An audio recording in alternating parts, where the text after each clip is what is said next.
Hey everyone, welcome back to my channel, and I should be also saying welcome back because it's been a long time, and I'm really sorry. As you may or may not have seen, I now have a PhD, so I'm now officially Dr. Katie. I've also just started a new job at Bugcrowd, so if you have issues with a submission, Bugcrowd has an appeals team, and I've just joined the appeals team to help people with their submissions and help get some good outcomes for everyone. So it's been a lot recently, and I'm really sorry I haven't been putting out content. Like, genuinely, I feel awful about it. I'm quite embarrassed that I couldn't keep it up. But the good news is that I'm now settled in at Bugcrowd. I have my PhD, and nobody can take that away from me. So yeah, welcome to today's video. Now this is actually a video I've wanted to make for quite a long time. And weirdly enough, not related to what we're going to be talking about. But it's actually how over this time I've been taking a break, and since I've made my first video on Notion, how I've actually changed the way I take notes for bug bounties. Bug bounties specifically, quite a lot of my process is still based in Notion. But for bug bounties specifically, I've actually gone into Obsidian, and I want to show you today how I use Obsidian to take my bug bounty notes and how you can too. But first, we've got to thank today's sponsor. This video is very kindly sponsored by Intigriti. Intigriti is a very fast-growing bug bounty platform. So what a bug bounty platform is they have like the targets, they allow you to report the bugs, and they're the people that pay you out and kind of make deals with the targets, right? Because they're so fast growing, they have so many opportunities. So there's scope changes all the time, and they email you when there's no new scope changes, which is really nice. There's plenty of fresh things to hack on, both on the public programs and the invite-only programs. And I'll be honest, I really love working with them because they're really huge supporters of the community of Bug Bounty, right? They don't just sponsor my content, but other creators too. I know a lot of people have already signed up. They're either hacking on Intigriti, maybe they've got crates of Red Bull from Intigriti, or, you know, if they're not quite ready to jump into hacking just yet, maybe they're doing things like the XSS challenges that they run. And I'm really happy for everyone who's found some success on Intigriti. If you also want to join them and hopefully find some success on Intigriti, you can use my link on screen, go.intigriti.com/Katie.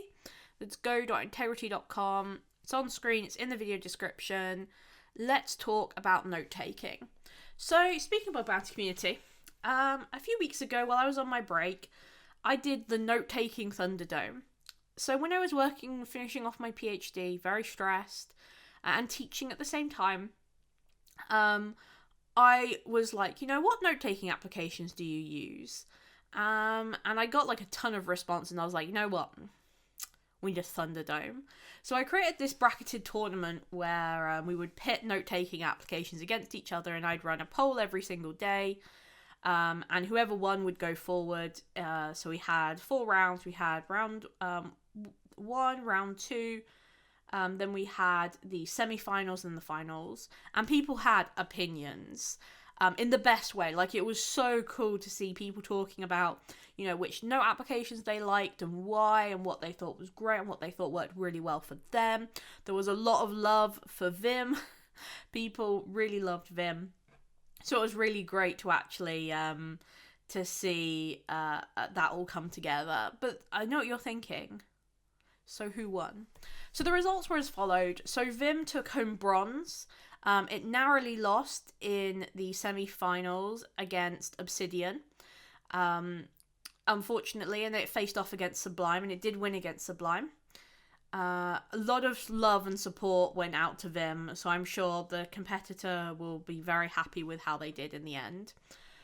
In our finals, we had Notion, and we had Obsidian, and, you know, Notion actually, between Notion and Obsidian got won that round, but actually Vim in the semi-finals got more votes than Notion in the finals, or the runners-up.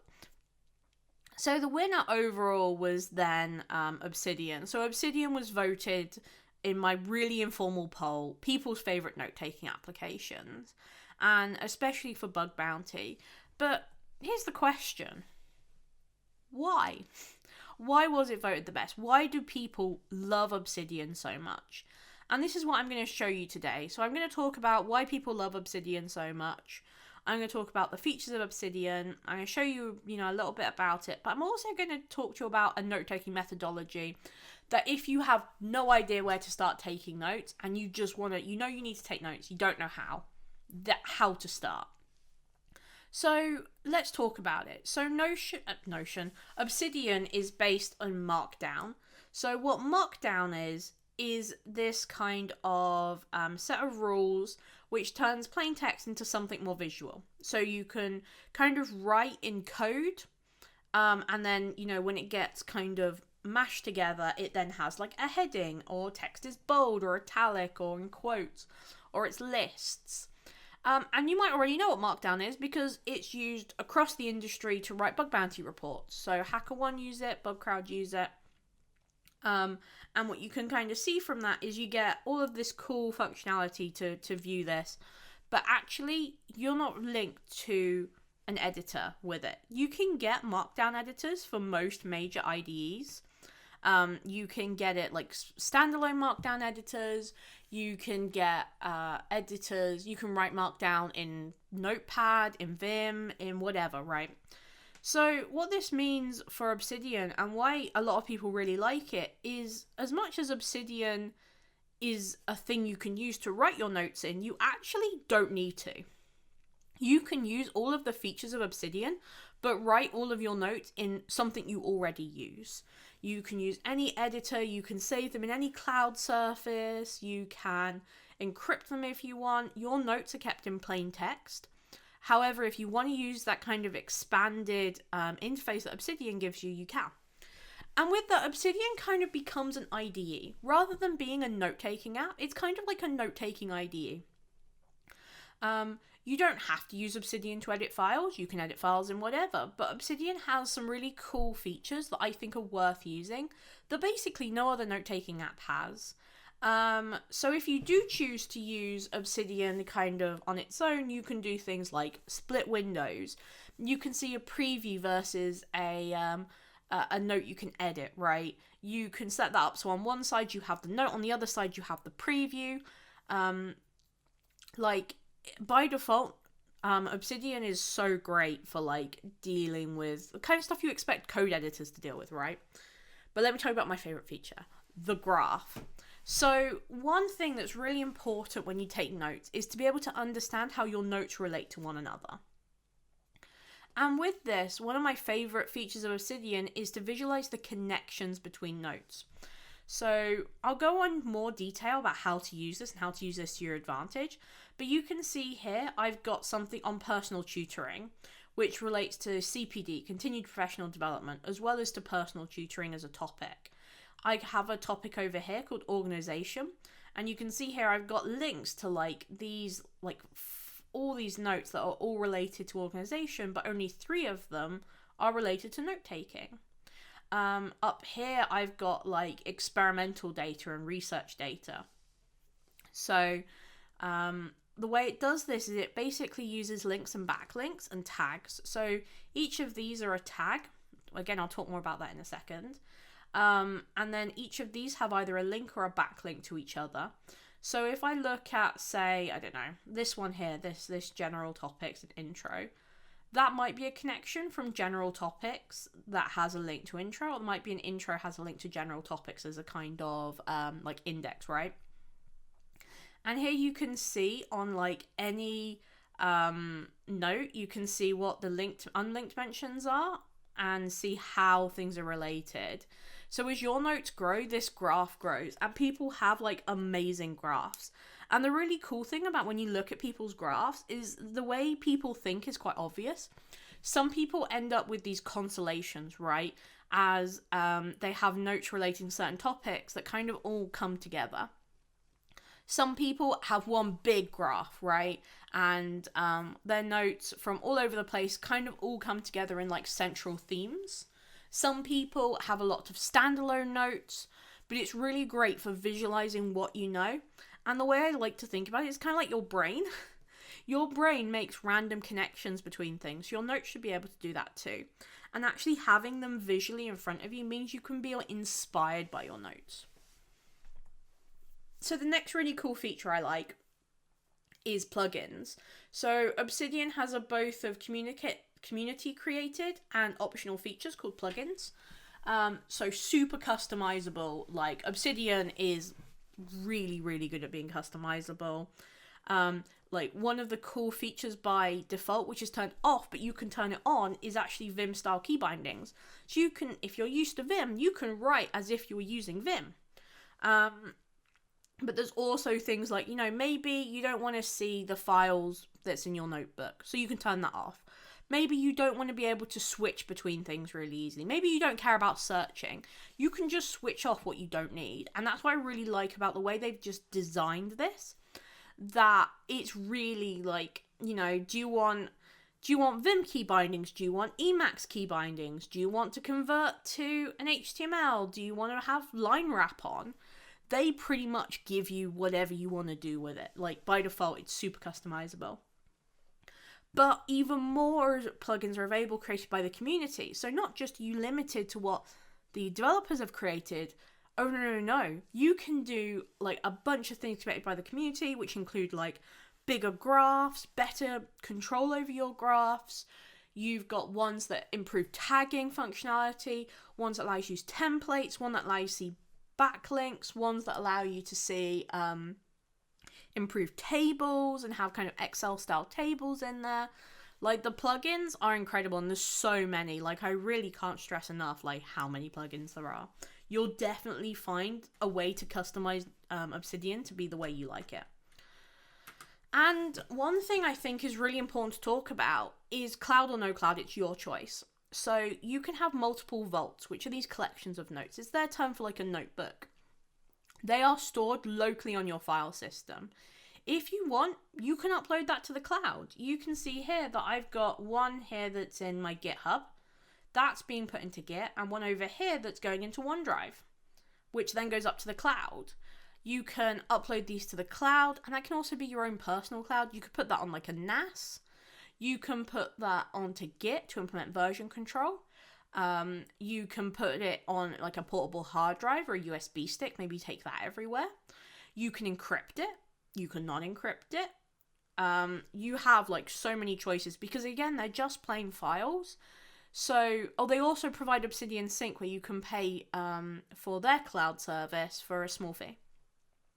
So you can even update it in another program and then view it in Obsidian, right? You've got so many customizable options here. You're not just limited to just something like Notion where you can only use Notion. There's no other alternative. So this is really great, especially if you work in something like pen testing where you're often dealing with sensitive client data.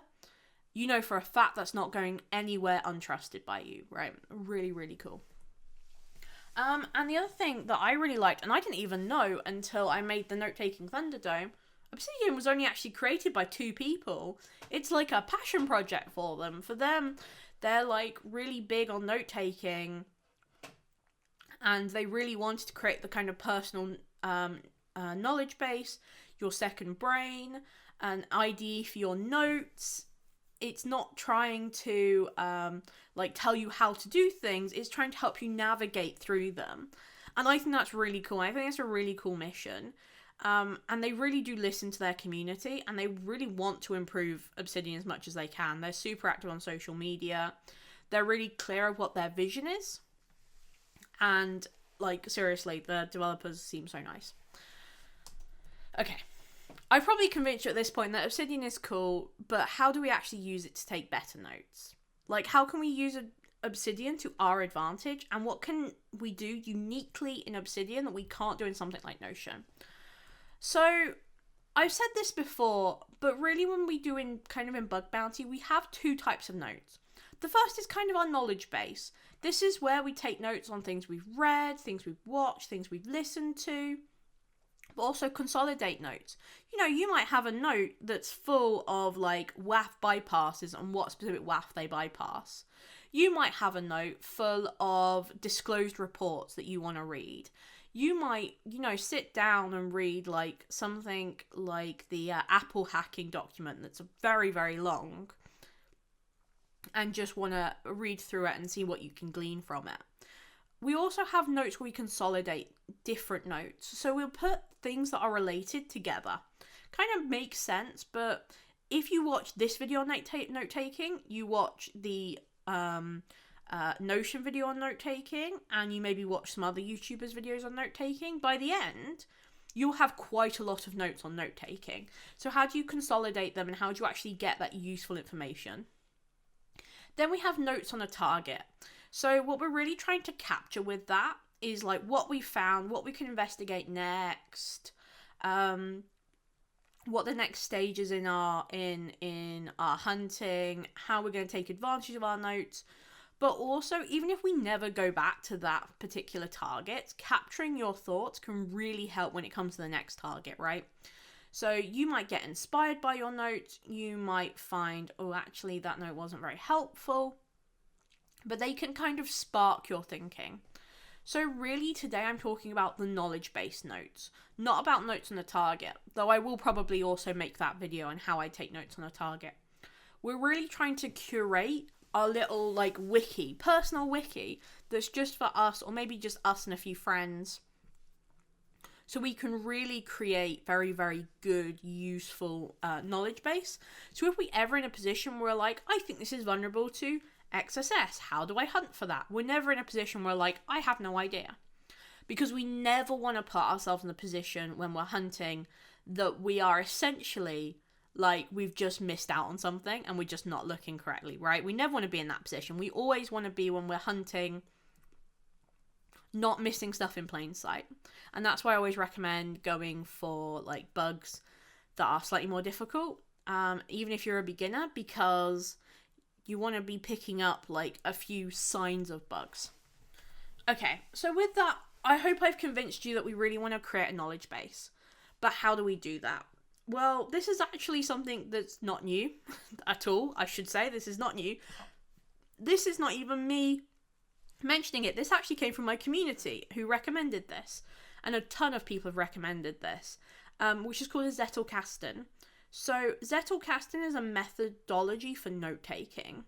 More than like a specific method, it's like an entire methodology. And it's well summarized in this book, which is How to Take Smart Notes, One Simple Technique to Boost Writing, Learning and Thinking for Students, Academics and Non-Fiction Book Writers. I'm not going to recommend you read this book. It's very focused on students and academics and people who might be writing like blog posts or making YouTube videos.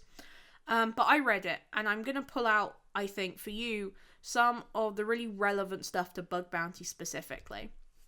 And really what I'm going to focus on is creating a consistent knowledge base.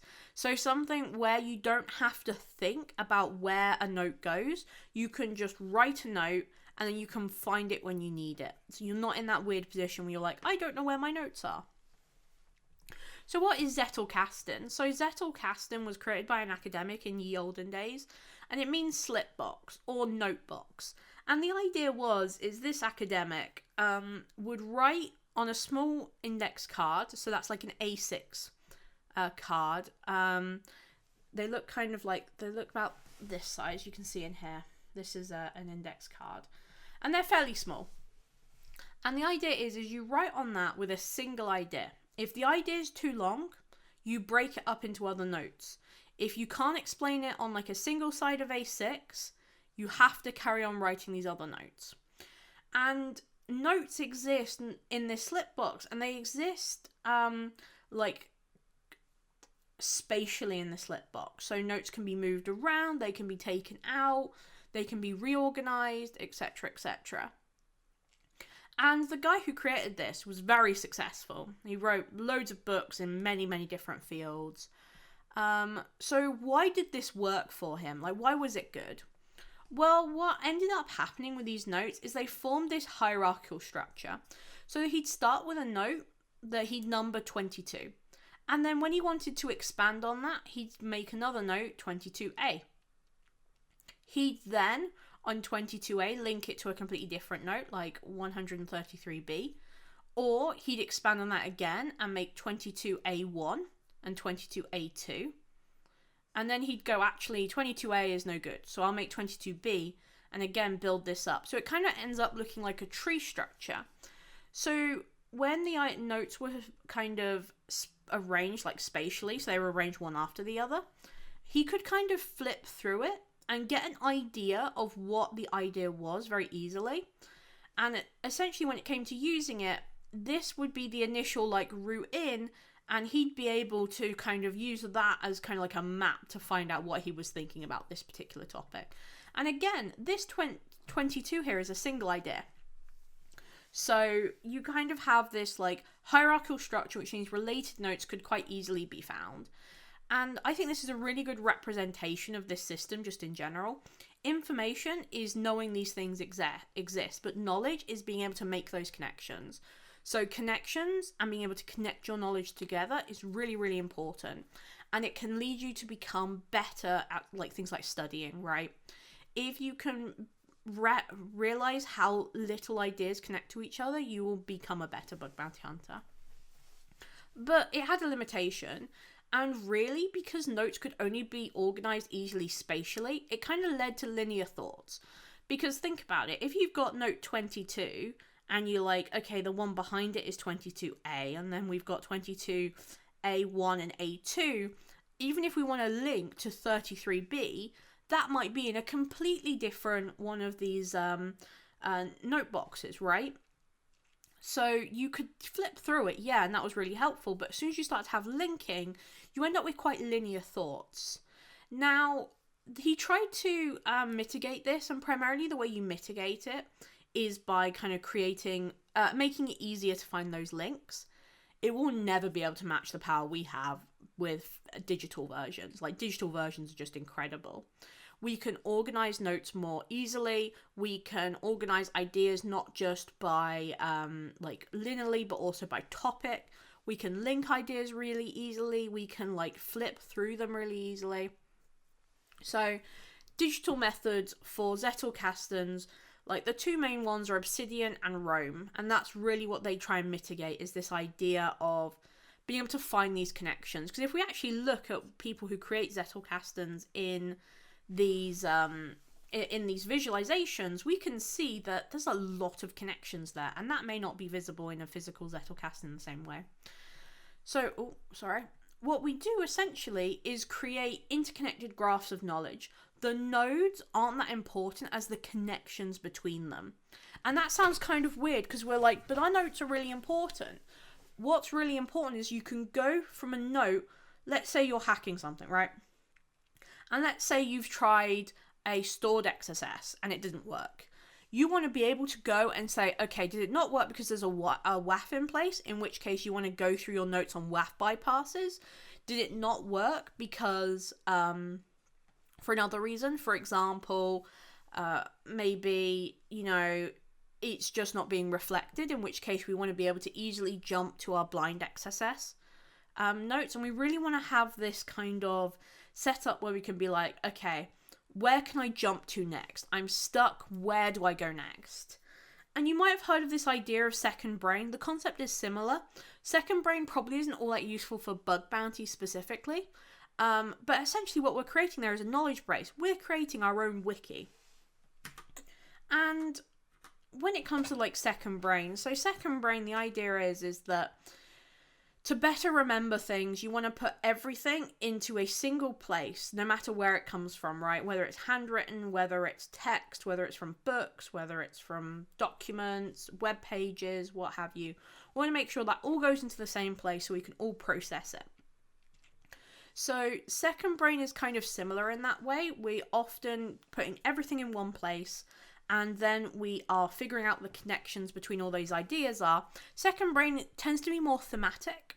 That is, that you end up reading things around a certain theme, but Zettelkasten focuses on more providing a methodology for note-taking. So the same kind of ideas apply, in capture stage of second brain, all your notes go into one place. That's true for Zettelkasten as well. All of our reference literature notes should be in the same place so we don't lose them. We have a connect stage where we end up going through tags and backlinks in Zettelkasten and create, really, we don't really have the same, but this is very different from Bug Bounty, but you can find things by just going through those connections. So, okay, let's go back to Zettelkasten. So, what he recommended, the academic who made this, was these 3, locations for notes. First, we have the slip box. And the slip box is for long-term notes and ideas. Each note is a single idea, and each note is given a unique identifier, which can then be expanded. Note 1 can have child notes A and B. 1B can have child notes 1B1 and 1B2 and 1B3. So that represents where you build upon an idea. So, for example, let's say you're dealing with XSS. Well, you might have a single note called XSS. You might then have a note that says reflected XSS or stored XSS, which then become children of it. You then have another note that's how, you've got blind XSS. Where does that go? Well, it's usually stored, so maybe that should be a child of stored XSS. So you end up creating this kind of tree structure.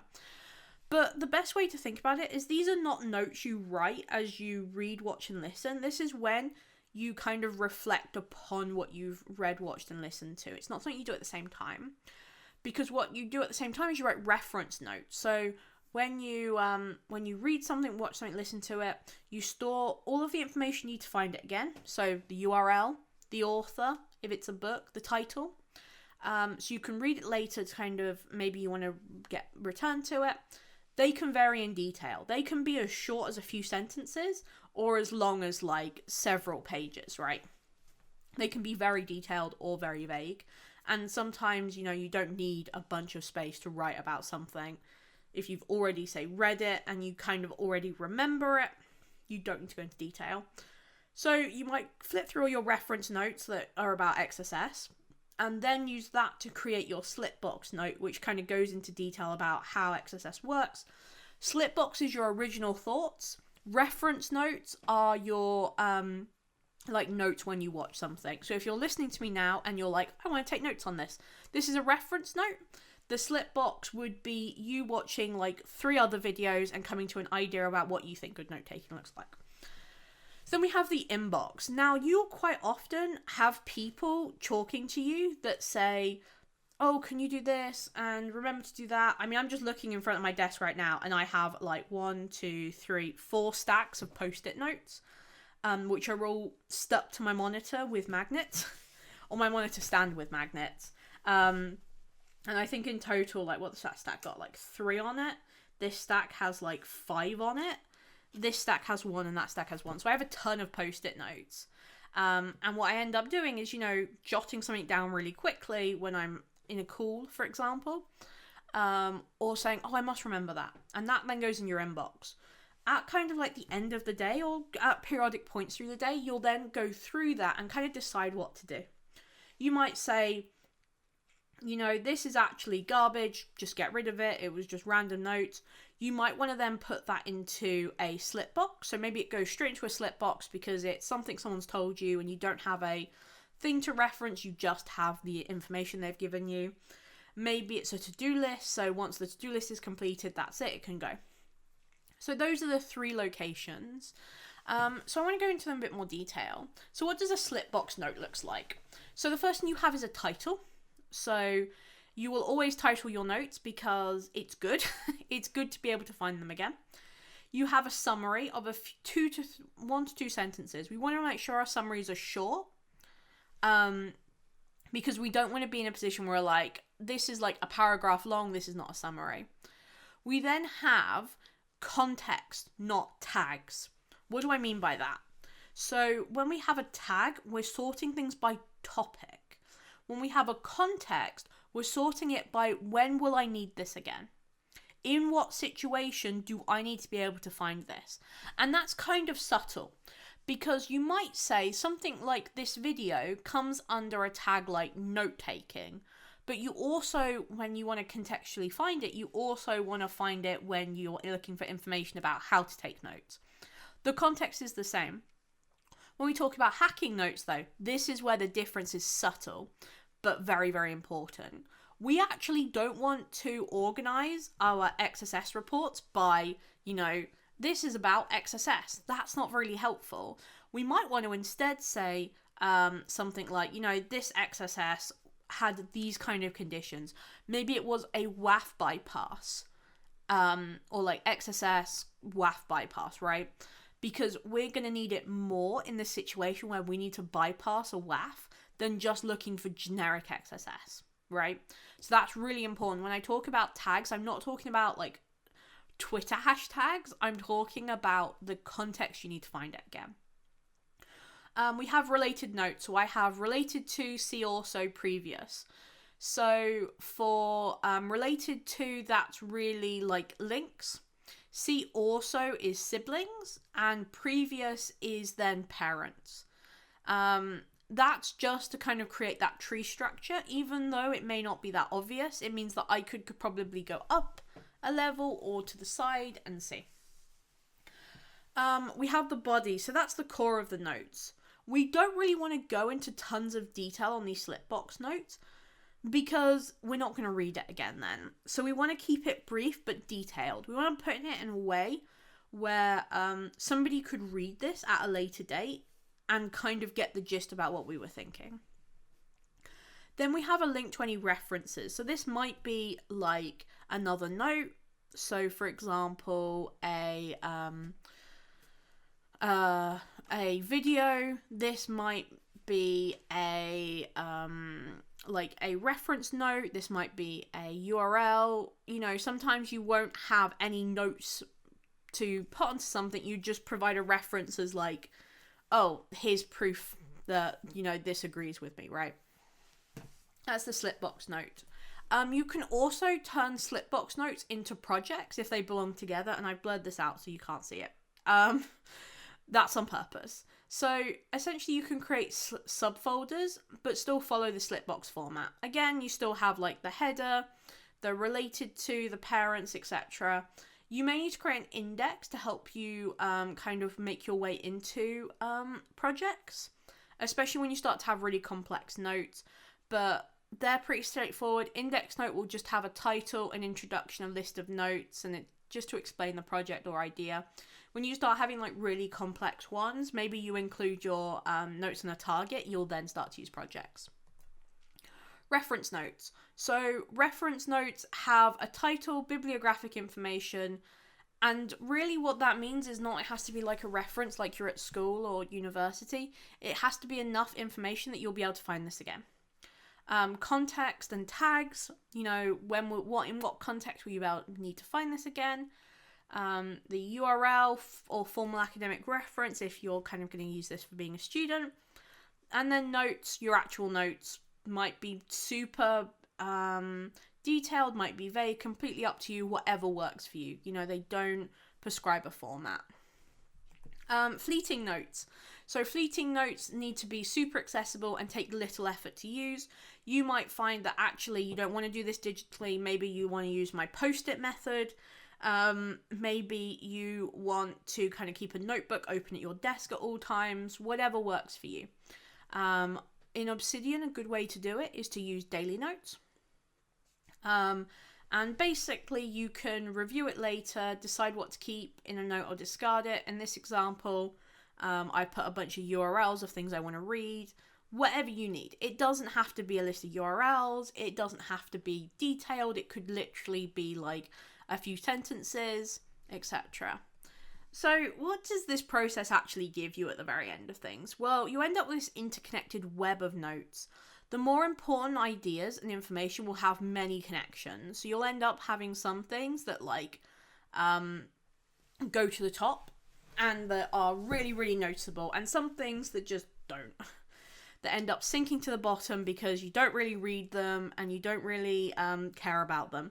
So for bug bounties, we might find that the bugs we really like and we know a lot about end up having these big webs, right? So we might think, okay, I probably don't need to do any more research into that. Or maybe you think from that, actually, I do want to do more research into that because I want to become a specialist in that. And that's going to be my specialty. A lot of the pro bug bounty hunters are not people that are like super clever, but people have developed a speciality over time. And you build it up slowly, right? Each note builds upon the last, and you end up curating this web of knowledge to what you want. Adding context and tags allow you to understand overarching themes. So things like, different bug classes, different types of targets, etc. So it kind of lets you see the underlying structure of your notes. Okay, so how do we actually do this? How does this apply to bug bounty notes? Let's talk specifics. So, step 1, keep a fleeting note open at all times. As soon as you see something interesting on Twitter, an interesting article, an interesting video on YouTube, copy in some fleeting note into some information about why it was interesting. You don't have to read it right away. You can review it later and decide. If you're in a flow, or if you're taking a break, don't push yourself to stress about this. Focus on whatever you're doing that's evidently more important. Just throw it in there so you don't lose it. So across a day, you have a daily note. Across a day, you end up collecting a few of these, and then it's triage time. So when you have the time, you have the bandwidth, go through those notes and say, are there something you want to action now? Like, do you want to spend your lunch break reading a blog article? Is it something you want to read maybe later? Maybe you want to get to it in the evening once you're done with work, or maybe not at all. Maybe you decide, actually, you know what? This article about mass assignment is really interesting, and it's always good to better understand something. I don't know much about Nucleus, but I don't know if Nucleus is gonna really help me find bugs. A lot of people are already using it. It's gonna just lead to me getting dupes, so I'll focus on the first two. You can always revisit things at a later date. You don't have to throw this note away. You can always come back to it. And as long as you write a few notes about why it was interesting, you could then search for Nucleus at a later date and get all of that information about Nucleus that you've got in your daily notes and recall it. So the next step is really to create a reference note. So let's say you take the file upload attacks. So we just fill it in. So we add some tags, we add the author, we add the reference, so in this case the URL. And then we make some notes on it. So we make kind of summary, what is it, blog post which covers the basic attacks that a file upload page might be vulnerable to. It has this really nice mind map, so we'll download that and copy that into our notes. Again, we want to make sure our tags are the context we want to find this in again. So in this case, file upload and techniques. I want to make it clear that if we see a file upload, this is a list of techniques we can start with. We can then build upon this later and go and say, actually, let's look at each specific file upload technique from this link. So always record a link so you can go back to it. Level of detail doesn't really matter. So my recommendation for learning something very quickly, do it multiple times. The first time you read, watch, and listen to something, you should skim it. You should get the gist of it. You should work out if it's worth continuing to read this more deeply. My main thing from that would be, what do you need from it? What are you getting out of it? E.g., you might be thinking, well, what vulnerabilities do file uploads have? Really general, what can I do with this? Then you read it again, read properly, and aim to answer those questions. But also note what isn't well answered. So what is the gap? What do you need to do next? What questions do you have remaining that actually the article didn't mention? That tells you where you need to go next, what you need to look up next, what you need to Google next. And that's how you can build a really fleshed out note-taking system. So you can then build this into your knowledge base. So maybe we don't just read this one, but we read a few other examples. We might want to store things like interesting payloads, thoughts, examples. We then start to build up our knowledge base. There's many types of file upload vulnerabilities, and we care about the most impactful. So this is our kind of personal wiki. This is how we start to build it. So from that, we might be thinking, we don't actually have any content on path traversal. So we'll create a new note. We can then build up upon this in more detail. And this is kind of not a direct underneath, because we can access, path traversal in many different ways. So this is kind of a sibling note, but we might want to make a child note for something like image tragic and image magic vulnerabilities in general. And then we can see the hierarchical structure pay off. And then as we read more and more and more, and we start to kind of build up our graph here, we can then begin to see what's missing. Like, what is missing from this? What resources haven't we read? What could we improve upon, etc. So we just read more and more. We maybe start a note on image tragic and the graph gets bigger. And maybe we add RCEs and the graph gets even bigger. And then you can start to see here that, you know, we have a kind of interesting structure playing out here. We've got quite a few of these that kind of link into file upload vulnerabilities, but only one of them links to RCEs. So we can then start to see this kind of technique pay off. So how would you then use it when you're actually hacking? When we come across a file upload, we can easily recall the notes related to file uploads. We can see the links between the notes. We can start at file upload vulnerabilities and go down. If you write up your findings, you might already have like existing notes, existing vulnerabilities, existing like how you found it. So we can then start to build it up that way. So, okay, how do we end up using these notes?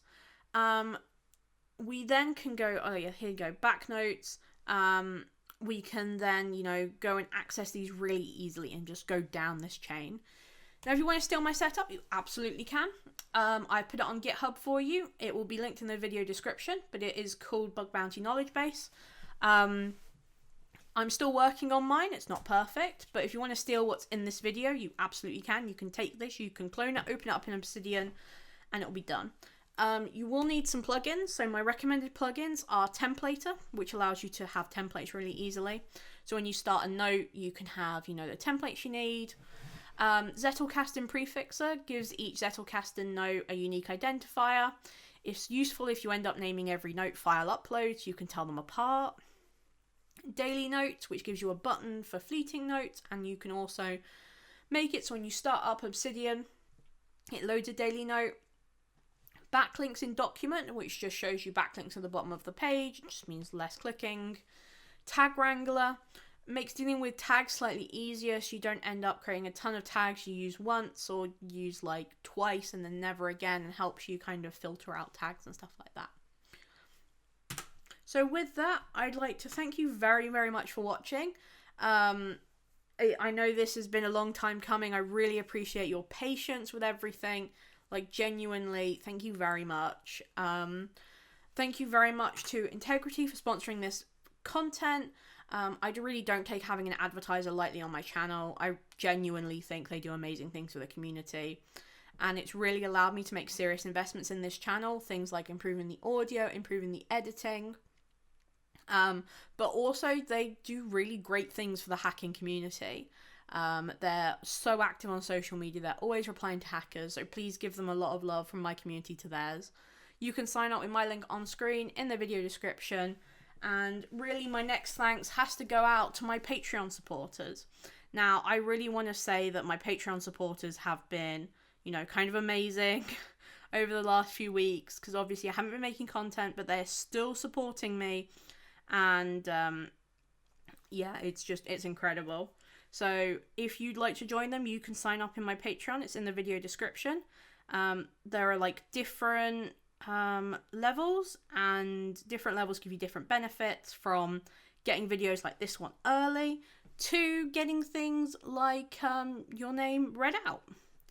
So with that, I'd like to thank Ashley Hall, David, Bruna, Sean Doddy, Forrest Held, Patreon, Wardle Castles, Guyn Vale, Ram, and James Clee. Thank you very much to those top tier Patreon supporters. I really appreciate their support.